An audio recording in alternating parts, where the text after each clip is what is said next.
നമസ്കാരം. എൻ്റെ പേര് ബാലു എന്നാണ്. ബാലു എസ് നായർ എന്നാണ് പേര്. ഒരു 2006 ചൈൽഡ് ആർട്ടിസ്റ്റായിട്ട് കലാഭവൻ ഷാജോൺ ഡയറക്ട് ചെയ്തൊരു സീരിയലിലൂടെ അഭിനയിച്ച് വന്നതാണ്. ഇപ്പോൾ ഒരു 10-18 വർഷമാകുന്നു അത് അങ്ങനെ പോകുന്നു. Serials, web series, short films, albums, cover songs, advertisements, അങ്ങനെ നമ്മൾ ഒരുപാട് വർക്കുകൾ ചെയ്തിട്ടുണ്ട്. സിനിമയിലും പിന്നണിയിലും നമ്മൾ പല രീതിയിലും പ്രവർത്തിച്ചിട്ടുണ്ടെന്നുണ്ടെങ്കിലും ഒരു സിനിമയുടെ സാരഥിയായിട്ട്, ഒരു ഡയറക്ടറായിട്ട് ഞാൻ ഫസ്റ്റാണ് ഇപ്പം ഇങ്ങനൊരു സിനിമ സംവിധാനം ചെയ്യുന്നത്. അപ്പം അതെൻ്റെ ഡെബ്യൂ മൂവിയാണ്. ആ കൂട്ടത്തിൽ എൻ്റെ ഒപ്പം ഇത്രയും ആളുകളും എൻ്റെ ടീമും കൂടെ ഉണ്ടെന്ന് പറയുന്നതാണ് ഏറ്റവും വലിയ സന്തോഷം.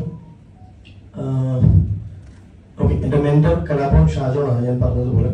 അപ്പം അദ്ദേഹത്തിന്റെ ഒരു ഡയറക്ഷൻ മെത്തേഡ് കണ്ടിട്ടാണ് എനിക്കും ഡയറക്ടറാണെന്ന് തോന്നിയത്. അങ്ങനെ എന്നെ സപ്പോർട്ട് ചെയ്യാൻ എൻ്റെ ടീം ഉണ്ടായിരുന്നതുകൊണ്ട് തന്നെയാണ് ഞാനിപ്പോൾ ഇവിടെ ഇങ്ങനെ ഒരു മൂവി ഡയറക്ട് ചെയ്യുന്ന ഒരു പൊസിഷനിൽ ഇരിക്കാൻ പറ്റുന്നത്. അപ്പം അതുകൊണ്ട് തന്നെ എൻ്റെ ടീമിന് നിങ്ങളോടൊപ്പം തന്നെ, നിങ്ങളിപ്പം ഇത്രയും വലിയൊരു കലാമിറ്റ് നടന്നുകൊണ്ടിരിക്കുമ്പം ഇതുപോലൊരു പ്രസ് മീറ്റ് കവർ ചെയ്യാൻ എത്തിയ നിങ്ങളോടും എൻ്റെ ടീമിനോടും ഉള്ള നന്ദി പറഞ്ഞുകൊണ്ട് ഞാൻ എൻ്റെ ടീമിനെ ഇൻട്രൊഡ്യൂസ് ചെയ്യാം. ഞാൻ പറഞ്ഞതുപോലെ ഞാനാണ് ഈ സിനിമയുടെ കഥ, തിരക്കഥ, സംഭാഷണം, സംവിധാനം ചെയ്യുന്നത്. ബാലു എന്നാണ് എൻ്റെ പേര്.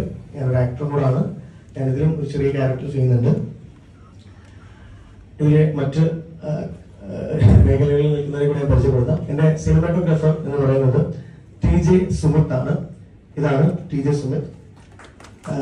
അദ്ദേഹത്തിന്റെയും മലയാളത്തിലെ ഡെബ്യൂ മൂവിയാണ്. ആദ്യമായി അദ്ദേഹം മലയാളത്തിൽ എന്താ പറയാ ആഗമനം ചെയ്യാവുന്ന സിനിമ നമ്മുടെ സിനിമയാണ്. പിന്നെ ഈ ഒരു സിനിമയ്ക്ക് ഒരു ഡിഫറെന്റ് മോഡായതുകൊണ്ട് തന്നെ ഈ സിനിമ ഒരു ഇൻവെസ്റ്റിഗേഷൻ ത്രില്ലറാണ് എങ്കിൽ നമ്മൾ കണ്ട് പരിചിതമായ ഒരു ജോണർ അല്ല ഇതിൽ നമ്മൾ പരീക്ഷിച്ചിരിക്കുന്നത്. ഒരു എക്സ്പെരിമെന്റൽ ആണ്. അപ്പൊ അതിലേക്ക് നമ്മൾക്ക് ഒരുപാട് പുതുമുഖങ്ങൾ ഇതിലുണ്ടെങ്കിലും മേജറായി വരുന്ന ഒരു 3 നായകന്മാർ ഈ സിനിമയിലുണ്ട്. അത് പുതുമുഖങ്ങളാണ് അവർ 3 പേരും. അവരെ ഞാൻ ഇതിലേക്ക് ഇൻട്രൊഡ്യൂസ് ചെയ്യാണ്. ഇവർ മാത്രമല്ല, ഇതല്ലാതെയും നായകന്മാർ വേറെയുണ്ട്. കഥ തന്നെയാണ് ഹീറോ.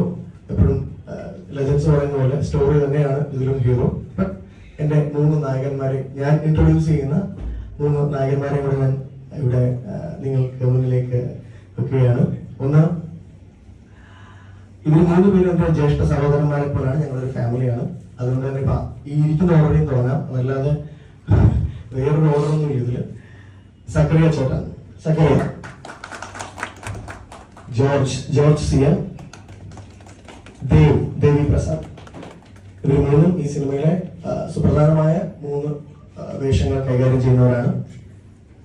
അതോടൊപ്പം തന്നെ അത്രയും തന്നെ ഒരു പ്രധാനപ്പെട്ട വേഷം കൈകാര്യം ചെയ്യുന്ന ഒരാളാണ്. അതും ഒരു പുതുമുഖമാണ്. ഞാൻ പ്രസന്റ് ചെയ്യുന്ന ആർട്ടിസ്റ്റാണ് ജലീൽ ബ്രോ, ടിപ്പാർ ജലീൽ.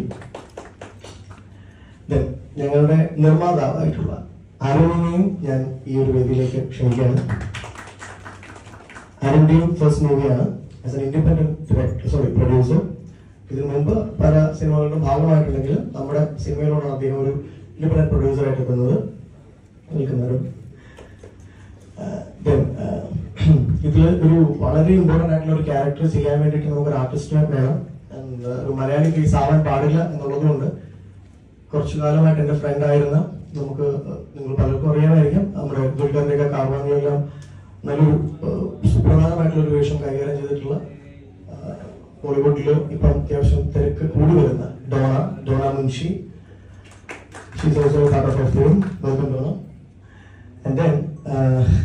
ഞങ്ങളുടെ ടീമിൽ കുറച്ചധികം കാലമായിട്ട് ഞങ്ങളോടൊപ്പം സഹകരിച്ച് പോകുന്ന ഞങ്ങളുടെ ഒരു ജ്യേഷ്ഠനായിട്ട്, പ്രായം കൊണ്ടല്ല കേട്ടോ, ആ ഒരു ബഹുമാനം കൊണ്ട് പറയാണ്, ഞാൻ ഏറെ എന്താ പറയാ ആദരിക്കുന്ന ഒരു കലാകാരനുണ്ട് ഇവിടെ, RLB രാമകൃഷ്ണൻ.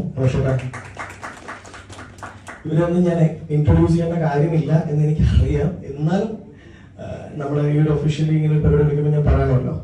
പിന്നെ ഈ സിനിമയിൽ വളരെ സുപ്രധാനമായിട്ടുള്ള ഒരു കഥാപാത്രം, ഞാൻ നേരത്തെ പറഞ്ഞ പോലെ ഇതിലൊരു നായിക കോൺസെപ്റ്റ് അല്ല എങ്കിൽ പോലും ഈ സിനിമയിൽ വളരെ സുപ്രധാനമായിട്ടുള്ള ഒരു വേഷം കൈകാര്യം ചെയ്യുന്നത് എൻ്റെ ബ്രദറായിട്ടുള്ള റോക്കിയാണ്. റോക്കിക്ക് ഒരു ഇൻട്രൊഡക്ഷന്റെ ആവശ്യമില്ല എന്ന് എനിക്കറിയാം. എങ്കിലും അപ്പം ഇത്രയും കാര്യങ്ങൾ പറഞ്ഞു. ആദ്യം എന്നെ ഇൻവൈറ്റ് ചെയ്ത ഈ സിനിമയുടെ പ്രോജക്ട് ഡിസൈനറും മേക്കപ്പ് ആർട്ടിസ്റ്റും കൂടെ ആയിട്ടുള്ള എൻ്റെ ജ്യേഷ്ഠ സഹോദരൻ, ഞാൻ സ്വപ്നം കാണാൻ തുടങ്ങിയപ്പോൾ തൊട്ട് എൻ്റെ കൂടെ നിന്ന് ഇവിടെ എത്തിച്ചിരിക്കുന്ന എന്റെ രാജൻ ചേട്ടൻ, രാജൻ മാസ്റ്ററിനെ ഞാൻ വേദിയിലേക്ക് ക്ഷണിക്കുന്നു.